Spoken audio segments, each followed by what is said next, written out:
다윗 왕이 여호와 앞에 들어가 앉아서 이르되 하나님이여 여호와 하나님이여 나는 누구이오며 내 집은 무엇이기에 나에게 이에 이르게 하셨나이까. 하나님이여 주께서 이것을 오히려 작게 여기시고 또 종의 집에 대하여 먼 장래까지 말씀하셨사오니 여호와 하나님이여 나를 존귀한 자들같이 여기셨나이다. 주께서 주의 종에게 베푸신 영예에 대하여 이 다윗이 다시 주께 무슨 말을 하오리이까. 주께서는 주의 종을 아시나이다.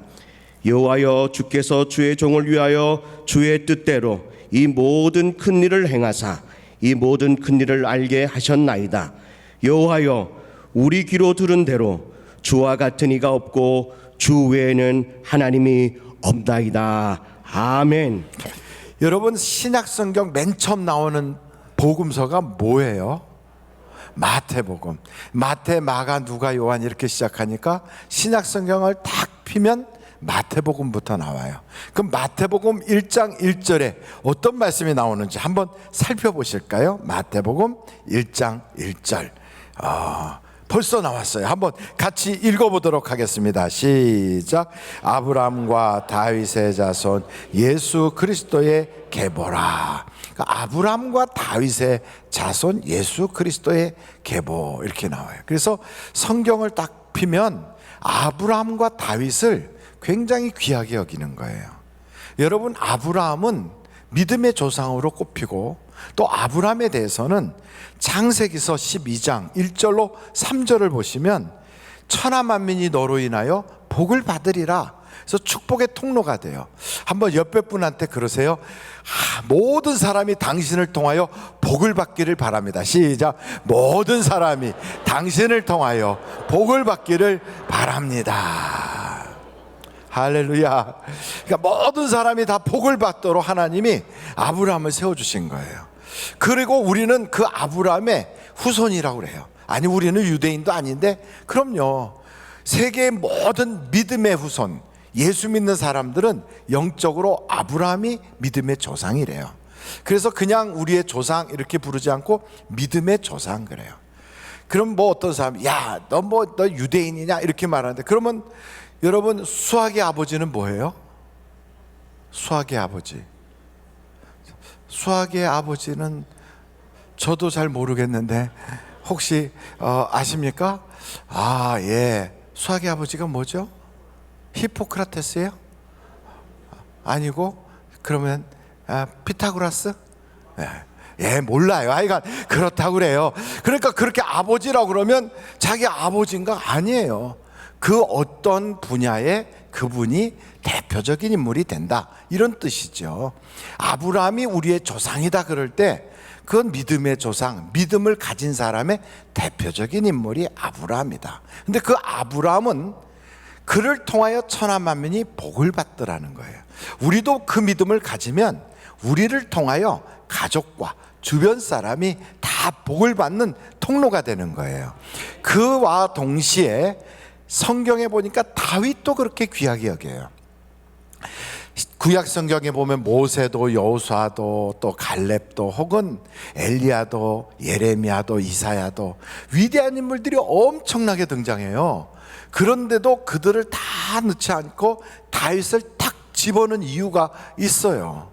왜냐하면 다윗은 하나님께서 보시기에 내 마음에 합한 자다, 이것뿐 아니라 그는 유대의 모든 왕들의 대표적인 존재예요.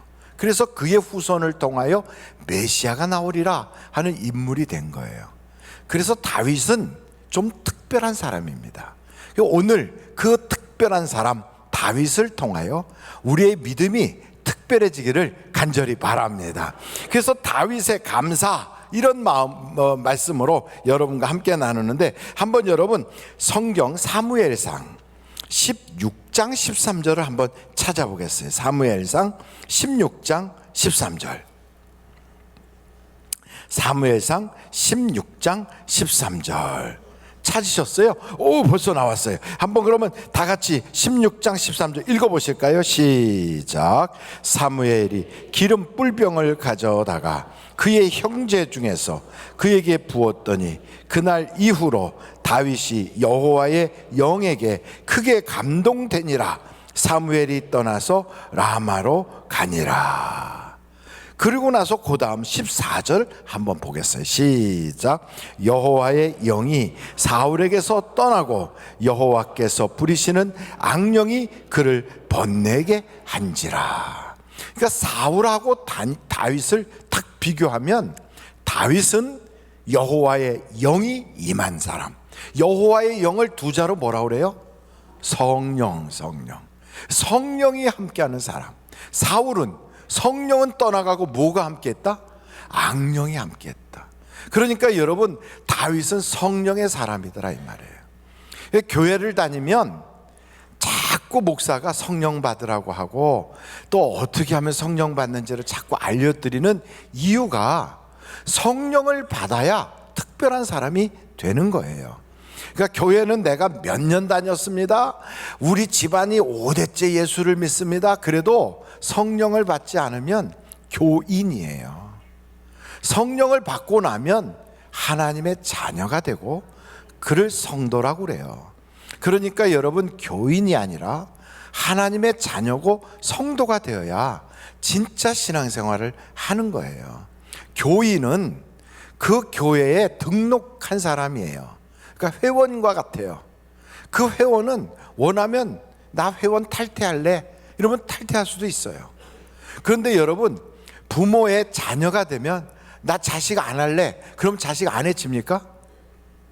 혹시 화가 나서 부모님 몇 년 안 보고 살 수도 있겠지만, 그러나 그는 항상 아무개의 아들, 아무개의 딸이라고요.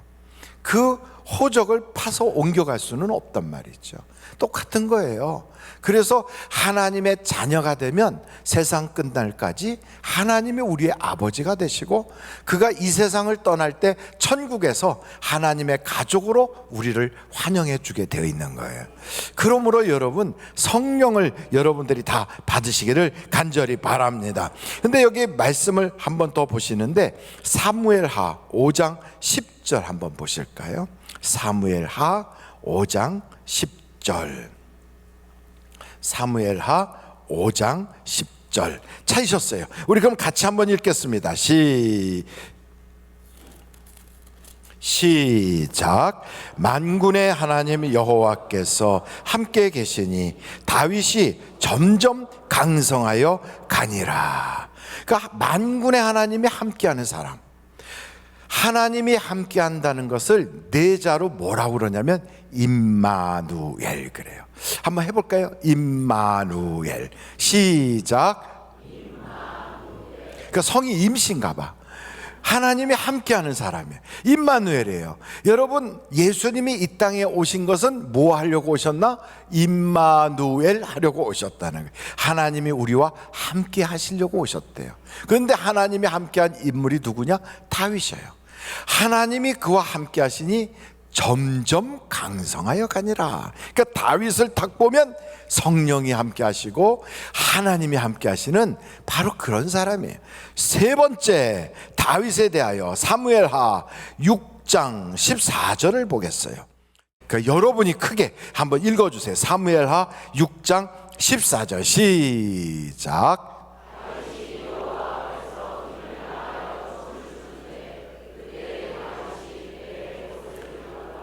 다윗이 하나님 앞에서 춤을 추는데 무엇을 다해서 춤을 췄다고요? 힘을 다해서 춤을 추는 거예요. 그러니까 여러분, 다윗은 그냥 하나님께 찬양하고 하나님께 춤을 추는데 그냥 대충 이렇게 하는 게 아니에요. 찬송도 그냥 우리 그저 표현으로 무슨 이가 아파서 이렇게 하듯이 찬송을 대충 하품하듯이 하는 게 아니에요. 다윗은 하나님께 드리는 예배를 막 힘을 다해서 하는 거예요. 힘을 다해서. 그러니까 여러분, 앞에서 경배와 찬양하시는 분들도 그냥 이렇게 대충 하고 이렇게 시간 때우는 게 아니라 다윗처럼 힘을 다해서 하는 거예요. 힘을 다해서 예배를 드려서 하나님의 마음에 막 감동을 주기 위해서 예배를 하나 드리더라도요, 힘을 다해서 드리는 거예요. 힘을 다해서. 다윗은 그래요. 하나님이 너무 좋아서 막 춤을 추는데 그 속에 있는 옷이 이렇게 보일 정도로, 베옷을 입은 게 보일 정도로 힘을 다하더란 말이죠. 다윗은 이렇게 특별한 거예요. 여러분, 다윗에 대하여 사무엘하 8장 11절은 또 뭐라고 그러는가? 사무엘하 8장 11절 시작. 다윗 왕이 그것도 여호와께 드리되 그가 모든 나라에서 얻은 은금을 드리더라, 이 말이에요. 하나님께 드리는 걸 아까워하지 않았어요. 자기가 정복하여 그곳에 가서 노력을 하거나 그곳에서 전리품을 얻으면 이걸 자기가 갖는 게 아니라 하나님께 막 드리는 거예요. 그러니까 전쟁에 이겨서 가져오는 전리품을 그렇게 정말 피비린내 나는 싸움을 통하여 얻은 것인데도 그것을 하나님께 드리는 거예요. 여러분이 삶의 도전에서 정말 치열하게 싸우면서 얻어진 그 물질들, 치열하게 싸우면서 얻은 수익을 하나님께 막 드리는 걸 기뻐한다, 이런 게 다윗의 모습이에요. 그러니까 다윗은 성령의 사람, 하나님이 함께 하시는 사람, 찬송 하나를 불어도 막 열정적으로 부르는 사람, 하나님께 드리는 게 아깝지 않은 사람. 쉽게 말하면 그는 항상 예배를 지극정성으로 드리는 그런 인물이에요. 성령이 충만한 사람이에요. 저는 여러분들이 성령이 충만한 분들이 되시길 간절히 바랍니다. 성령이 충만한 사람의 특징이 예배가 달라요. 성령이 충만한 사람은 찬송 부를 때 모습이 달라요. 성령이 충만한 사람은 하나님께 드리는 물질의 모습이 달라요. 액수가 다른 게 아니라 그 하나를 드려도 아주 정성 들여요. 옛날에 어르신들 헌금할 때 보면 종이돈 다 낡아서 누덜누덜해지면 그거를 빨아요. 빨아. 아이고 뭐 빨면은 뭐, 그걸 빨아가지고 다리미로 다려. 은행 가서 바꿔달라고 해도 새 돈으로 바꿔주는 경우도 있지만 그러지 않으면 그걸 다리미로 다려. 그래가지고 와가지고 그걸 빳빳하게 해가지고 그걸 하나님께 드렸어요. 하나님은 1,000원짜리 구겨진 1,000원이나 달인 1,000원이나 액수는 똑같아도 하나님께 드리는 마음이 다르다, 이 말이에요. 마음이 다른 거예요. 옛날에 무명옷 같은 거 입고 가도요, 어떻게든지 막 그걸 끼워가지고 빵꾸난 거 다 이렇게 해가지고, 그래서 옷을 깨끗하게 풀먹여서 다려가지고 입고 주일날 입고 가는 옷으로 다 그래요. 그러고선 교회 예배를 드렸어요. 근데 우리는 그런 지극정성이라는 마음이 빠졌어요. 왜? 하나님을 가볍게 여겨. 하나님을 너무 하찮게 여기는 거예요. 우리가 어떤 귀한 분을 만나러 간다 그러면 집에서부터 벌써 머리 손질하고 얼굴이 어떤가 보고 몸은 어떤가 보고 다 이러고, 그분한테 할 말을 어떤 말을 할까 메모 다 해가지고 적어가지고 이러고 간다고요. 근데 하나님한테 가는데 그냥 대충 이러고서 그냥 이렇게 질질질 끌고, 그리고 그냥 마치 놀러와서 앉아서 예배드리다 껌 찌꺼시다 껌 뱉어가지고 밑에 의자에다 툭 붙여놓고 그냥 가가지고, 다음 사람 뭔지도 모르고 와서 앉았다가 이렇게 일어나려면 무릎에 껌 붙어가지고 막 그거 뛰느라고 힘들고, 애 와가지고 막 앞에다 과자 부스러기 막 흘려놓고, 그리고 그냥 가면 그 다음 사람 와서 보면 바닥에 그냥 과자 부스러기가 그득하고, 이러면서 하나님께 예배를 드리는 거하고 다윗과 같이 이렇게 정성스럽게 드리는 거하고는 하늘과 땅이다, 이 말이에요. 왜 그렇게 차이가 나는가? 사람은 똑같아. 근데 그 사람 속에 어떤 정신이 들어있느냐, 이게 다른 거예요. 성령이 있는 사람은 예수 정신이 들어가 있는 거고, 성령이 없는 사람은 육신의 생각밖에 없는 거예요. 그러니까 육신의 생각을 가진 사람은 하나님께 예배를 성공시킬 수가 없어요. 속에 예수 정신이 있는 사람, 성령이 충만한 사람이야 그 사람이 하나님께 예배를 성공시킬 수 있더라, 이 말이에요. 그러니까 하나님은 이런 예배자를 찾고 계시다고요. 그러니까 다윗은 특별하다는 게 바로 이런 게 특별한 거예요. 다윗은 어떤 사람이냐, 고난이 있고 시련이 있어도요 거기에 기죽지 않아요. 다윗은 고난을 많이 겪었어요. 이것은 당연한 것이라고 여기는 거예요. 여러분, 내가 예수 믿었는데 내게 왜 고난이 찾아오나, 나는 이렇게 했는데 왜 하나님이 안 풀어주시나, 이런 생각을 한다는 것은 하나님을 너무 가볍게 보는 거예요. 세상에 농사 짓는 사람도 씨를 봄에 뿌리잖아요.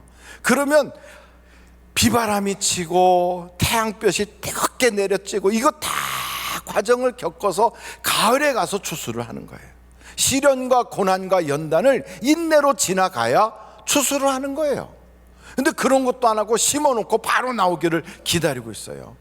아이고 뭐 금방 안 된다, 기도 한 번 하고 금방 뭐가 막 터질 것 같지, 내가 금방 뭐 여기서 잠깐 봉사하고 싹 돌았으면 하나님이 바로 였다 하고 주실 것 같아가지고. 근데 그렇지가 않거든요. 다윗은요 그런 고난과 연단을 다 지나가요. 왜? 믿음의 사람이니까. 믿음의 사람은 무엇을 믿느냐면 하나님이 반드시 주실 것이란 걸 믿는 거예요. 하나님은 누구를 기뻐하느냐? 그렇게 믿는 사람을 기뻐하신다고요. 그래서 여러분, 연단이 있어도 연단 뒤에서 주실 그 하나님의 은혜를 믿음으로 기다리는 거예요. 시련이 있어도 시련이 끝나고 나면 반드시 하나님의 열매가 맺어질 걸 그 믿음으로 바라보는 거예요. 이런 믿음이 없이는 어떻게 농사꾼이 씨를 뿌리겠습니까? 땅에다 씨를 괜히 낭비하는 거지. 그거 먹어도 부족한 걸 그 갖다가 왜 갖다가 남의 흙에다가 지금 뭐 자기 집 땅에다 갖다 뿌리겠어요? 흙에다 버리는 거라고? 아니에요. 소망 있고 믿음 있으니까 거기다 심는 거예요. 그래서 우리는요, 우리가 하는 일이 절대로 헛수고가 아닙니다. 교회 와서 섬기는 거, 예배 드리는 거, 기도하는 거, 하나님 앞에서 우리가 이렇게 여러 가지로 애쓰는 거 절대 헛수고가 아니에요. 믿음으로 바라보고 인내로 기다리면 역사는 일어납니다. 그래서 한번 절달해 보실까요? 헛수고는 없다. 그럼요, 헛수고는 없어요. 세상에서 이 세상에 심은 만큼 거두는 거예요. 많이 심은 사람 많이 거두는 거고, 적게 심으면 적게 거둬요. 그런데 심어놓고 자꾸 들여다보고 열어보고 이러면 안 되지. 믿음으로 딱 기다리면서 관리해줘야지. 잡초도 뽑아주고 비료도 주고 약도 뿌리고 이렇게 하면 나중에는 거두게 되는 거예요. 그래서 여러분의 이 신앙을 잘 관리할 수 있기를 간절히 바랍니다. 관리는 누가 해요? 여러분의 영혼은 누가 관리해 줍니까? 어떤 사람은 목사님이요. 아니에요. 여러분은 여러분 스스로 관리하는 거예요. 그래서 여러분에게 교회에서는 이런 걸 나눠드렸어요. 이게 뭔지 기억하십니까? 이게 뭔지 아시죠? 한번 꺼내볼까요? 잊어버리신 분들은 나중에 또 여러분들이 부탁하고 한번 꺼내보세요. 다 가지고 다니신 분만 꺼내보세요. 어떻게 앞에 장로님들은 다 외우고 다니시는지 다 어유, 우리 장로님도 다 가져오셨구나. 그 옆에 분들 찬양대원들은 찬양 연습실에다 놓고 오셨구나. 예, 다 꺼내보세요. 옆에 분들한테 100시간 넘은 사람 손 들어보세요. 100시간 넘은 사람. 할렐루야, 할렐루야. 여러분 박수 한번 보내드리세요. 저도 오늘부로 100시간이 넘었어. 115시간. 그래가지고 저를 담당해 주시는 최영호 전도사님이 저한테 5장을 주셨어요. 이렇게. 그래서 가장 먼저 예배를 마치고 오시는 분에게 제가 커피 한 잔을 살 거예요. 여러분, 이거 영혼을 관리하는 거예요. 이거 괜히 이런 짓 하느냐? 이거 아니에요. 자기 영혼을 자기가 관리해서 내 영혼이 정말로 풍성해지면, 영이 잘 되면 범사가 잘 되게 돼 있어. 관리하지 않으면 어떤 일이 벌어지느냐? 거기에는 뱀도 나오고 개구리도 살고 그 속에는 온갖 파리, 벌레, 지저분한 썩은 것들이 가득한 거예요. 여러분의 영혼 속에 정원이 아주 황폐해져 있다면 교회는 다니지만 그 사람의 영혼은요, 말하는 거, 행동하는 거, 생각하는 게 다 세상 더러운 걸로 꽉 차는 거예요. 영혼은 관리한 만큼 하나님이 지켜주신다고요. 그래서 영혼 관리를 위해서 이런 것도 하잖아요. 목사가 이런 거 괜히, 여러분 이거 1,000원 주고 세상에 살 수 있는 책 있으면 가서 사가지고 와보세요. 1,000원 가지고 살 수 없어요. 왜? 원가가 2,500원이야 이걸 사는 순간 교회에서 여러분에게 1,500원의 장학금을 드리는 거예요. 그러니까 평생 나는 장학금 받아본 적 없다. 그럼 이걸 사시는 순간 교회 장학금을 받는 거예요. 그러고 나서 이걸 1,000원에 사가지고 이걸 한 달 동안 내내 살피면서 같이 은혜를 받으면, 여러분 이거 계속 보세요. 이거 12월 달 건데, 오늘 날짜가 오늘 29일이잖아요 29일 날 날짜를 딱 피시면 이 속에 성경 말씀대로 쓰실 수 있도록 쫙 돼 있잖아요. 이거 다 쓰시면서 예배를 드리고 그러면 얼마나 내게 유익하겠어요. 근데 다윗이란 사람은요, 연단과 고난 속에서도 하나님이 반드시 주실 것이라는 믿음을 가졌다는 거예요. 다윗은요, 회개할 줄 아는 사람이에요. 사람들이 요즘은 뻔뻔해서 회개를 안 해. 너 죄인이지? 그러면 야, 나만 죄인이야? 너도 죄인이지? 이렇게 나가요. 나단이 와갖고 다윗한테 당신이 바로 이 죄인입니다라고 지적할 때 네, 내가 죄인입니다 그랬어요. 여러분, 죄를 고백할 수 있다는 것은 영이 살아있다는 거예요. 소망이 있다는 거예요. 살 길이 있다는 거예요. 2019년도가 끝나기 전에 저는 우리 하늘비전교회 성도들이 성령으로 충만하고 믿음으로 연단을 이겨나가고 하나님께 회개하여 천국을 소유할 수 있기를 간절히 바랍니다. 다윗의 특별한 두 번째는, 이 사람은요, 주의 종의 말씀이 비록 크든 작든 상관없어. 거기에 반응을 해요. 반응을. 나단이 와서 죄인이다 하면은 회개하고요, 하나님이 당신을 이렇게 합니다, 이런 약속을 했습니다 그러면 그 일에 대해서 막 감사를 하고, 자기에게 하나님이 다윗아 하고 보여주는 게 아니에요. 그냥 나단을 통하여 말씀하고 가시라고 하는 선지자를 통하여 말씀하시는데, 그런 이야기를 들을 때 다윗은 거기에 아주 민감하게 반응을 해요. 여러분은 주의 종을 통하여 어떤 말씀을 듣든지 들은 둥 마는 둥 스쳐 지나가 버리는 사람이 있는가 하면, 말씀을 들으면 이 말씀을 딱 붙잡고 거기에 반응하는 사람이 있어요. 성경을 보니까 여호사밧도 반응을 해요. 야셀이라는 사람이 하나님의 말씀을 받아서 여호사밧이여 두려워하지 마라, 이 전쟁은 하나님께서 하시는 전쟁이니 너는 찬송을 부르라, 이 말씀 듣고 할렐루야 부르면서 이 전쟁은 하나님께 속한 것이구나, 그리고 하나님께 경배를 드리더라고요. 그러니까 하나님이 쓰시는 사람들은 하나님의 종들을 통하여 주시는 말씀에 반응을 보여요. 히스기야도 똑같아요. 히스기야에게 이사야가 가서 하나님이 당신을 이제 죽는단다, 이제 모든 것을 정리하고 후계자를 세워라 이렇게 말씀하니까 하나님께서 그 말씀을 이사야를 통하여 주셨는데, 그 말씀 붙잡고 막 기도를 해요. 눈물을 쏟아가며 절망적인 이야기라도 절망하지 않고 하나님께 기도하더란 말이죠. 그러니 하나님이 기적을 보여주시잖아요. 내가 히스기야의 눈물을 보았고 그 소리를 들었도다, 돌아가서 히스기야에게 이 말을 전해라. 그래가지고 히스기야가 하나님의 종에 대한 반응을 하니까 역사가 일어나더란 말이에요. 어떤 사람은 그래, 에이 그거야 뭐 사무엘이나 히스기야나 뭐 나단이나 대단한 인물들이 하니까, 이사야 같은 선지자가 하니까 반응을 하지요. 근데 그런 분들이 해도 반응을 안 하는 사람이 있어요.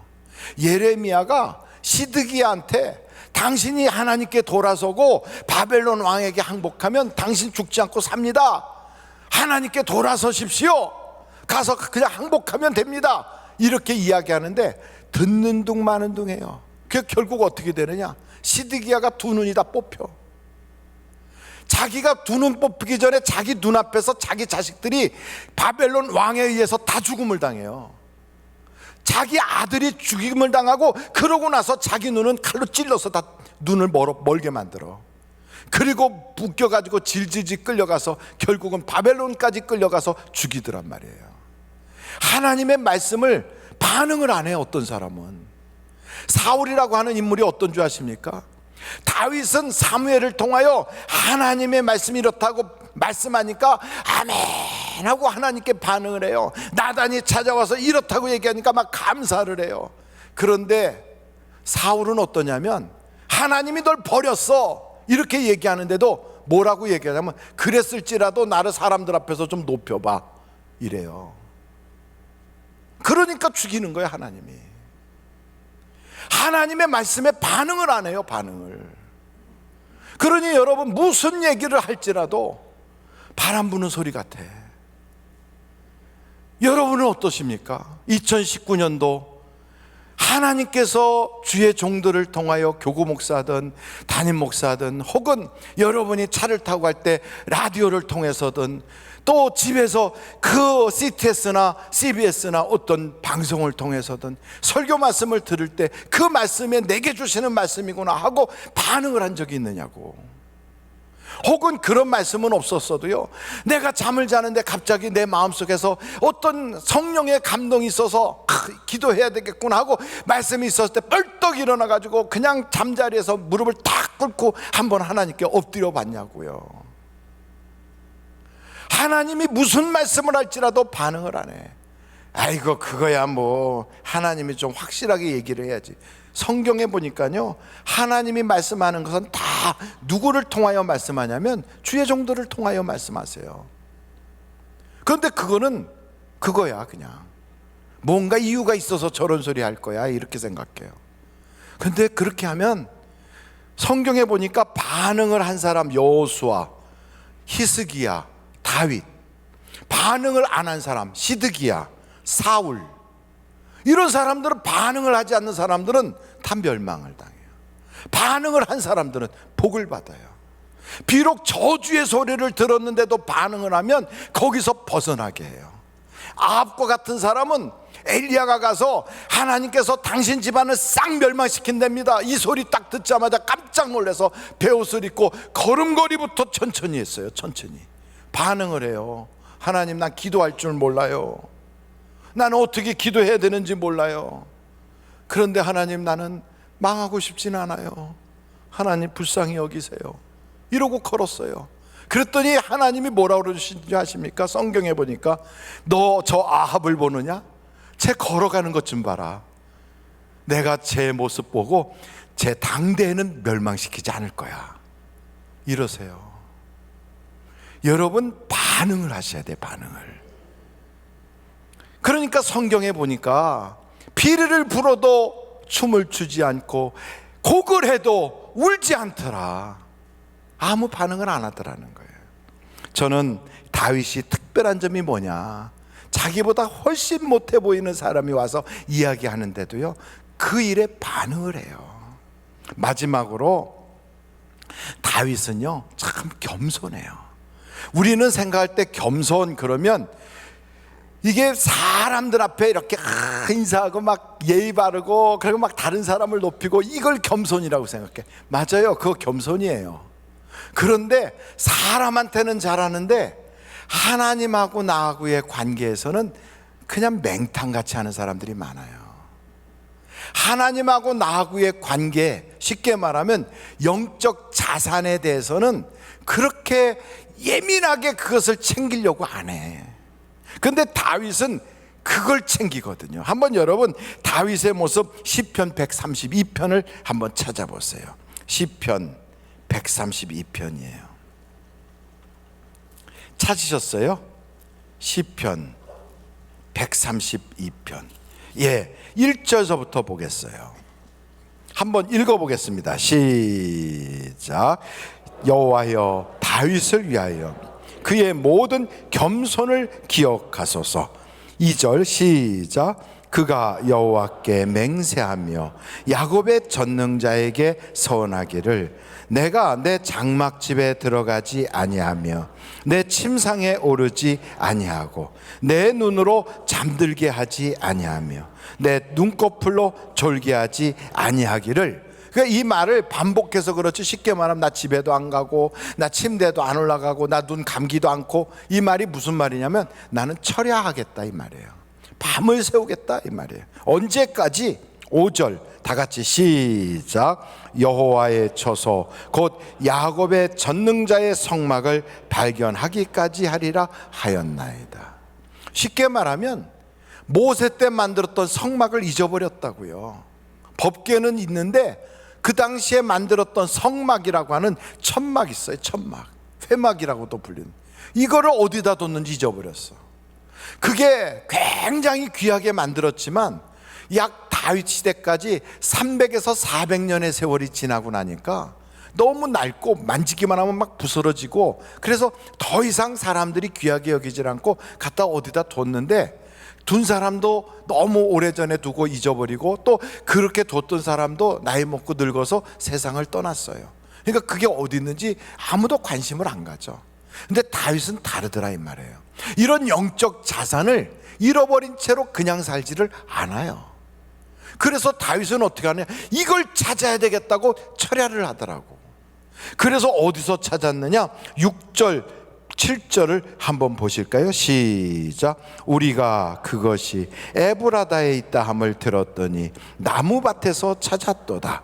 우리가 그의 계신 곳으로 들어가서 그의 발등상 앞에서 엎드려 예배하리로다. 드디어 찾았다는 거예요. 여러분, 내가 전에는 방언 기도를 그렇게 잘했는데, 내가 전에는 기도의 열정이 있었는데, 내가 전에는 예배의 감동이 있었는데, 찬송을 부를 때 내 속에서 희락의 영이 막 나를 출렁출렁 했는데, 내가 언제부턴가 잃어버렸어. 하나님에 대한 첫사랑을 상실했어. 하나님께 드리려고 그러면 막 아까워서, 야, 내가 지금 이거 가지고 어떻게 해? 애들 학비도 줘야 되는데, 막 이런 생각이 들어. 감사가 없어지고 감격이 사라지고 하나님의 성령의 감동이 없어졌어. 이런데도요, 그냥 마냥 그런가 보다, 세상 일이 바쁜데 뭐 이러고 지나가는 사람. 그러면서 사람들만 만나면, 예, 제가 커피 한 잔 살 테니까 가시죠, 제가 밥을 살 테니까. 그럼 사람들한테 아무개 인사성 밝아, 아무개 사람이 참 싹싹해. 사람한테는 잘 보여도 하나님이 보시기에는 교만하구나 이러는 거예요. 하나님이 보실 때 겸손한 사람이 어떤 사람이냐? 자기의 영적 자산을 잘 관리하는 사람. 내 영적 자산이 뭐예요? 하나님께서 주셨던 바로 그 은혜 아닙니까? 하나님께서 주셨던 그 은사들 아닙니까? 하나님께서 주셨던 그 믿음의 첫사랑 아닙니까? 이걸 잃어버렸다면 오늘 회복해야 돼요. 이것을 찾기까지 내가 기도하리라, 내가 이걸 회복하기까지 금식하리라, 내가 이 일을 위해서 하나님께 부르짖으며 철야라도 하리라. 이런 마음을 가지면 성경에 말씀한 것처럼 겸손하다는 거예요. 그걸 보고 하나님이 아무개는 겸손하구나 이렇게 말하는 거예요. 사람이 겸손하다고 인정하는 자에게 하나님이 복 주는 게 아니라, 하나님이 겸손하다고 인정하는 사람을 하나님이 가까이 하신다고요. 그래서 다윗의 특징 3가지가 있어요. 첫째, 성령의 사람이에요. 둘째, 이 사람은 말씀만 들으면 작은 말씀이든 큰 말씀이든 반응을 해요. 셋째, 하나님께 겸손해요. 우리도 똑같아요. 이런 마음을 가지고 살면 하나님이 내가 널 보니 내 마음이 합한 자구나, 이게 되는 거예요. 이건 안 하면서 그냥 뭔가 휘젓고 다니고 일을 막 한다고 그러면 그게 일을 하는 게 아니라 일을 저지르는 거예요. 교회는 일하는 일꾼이 필요한 게 아니라 하나님이 쓰시는 사람이 필요한 거예요. 하나님이 쓰시는 사람. 아무도 일을 안 해도 교회는 돌아가요. 정말로. 내가 헌금 안 하면 교회 안 되나? 아니에요. 헌금 안 해도 헌금 할 사람이 또 있어요. 왜요? 하나님이 은혜 주시는 사람이 있으니까. 내가 그 일을 안 하면 안 될 것 같으죠? 천만의 말씀, 하나님이 세우는 수많은 사람들이 있어요. 근데 써주시는 게 은혜다 이 말이. 써주시는, 이걸 알고 감사하고 겸손하고, 그리고 하나님의 일에 대해서 성령의 사람이 되어가지고 은혜를 끼치고 덕을 세워야 돼요. 그리고 하나님의 질서 안에 있어야 돼요. 이걸 못하면 일 괜히 하는 거예요. 그건 일을 저지르는 거지. 그래서 우리가 특별한 사람으로 하나님께 주신 영적 자산을 잘 관리해서 여러분 속에 희락의 영이 회복되고 하나님이 주시는 은혜로 감격이 가득 차고 하나님이 보실 때 마음이 합한 자로 사랑하는 여러분들이 다 되시기를 주님의 이름으로 축원합니다. 기도하시겠습니다.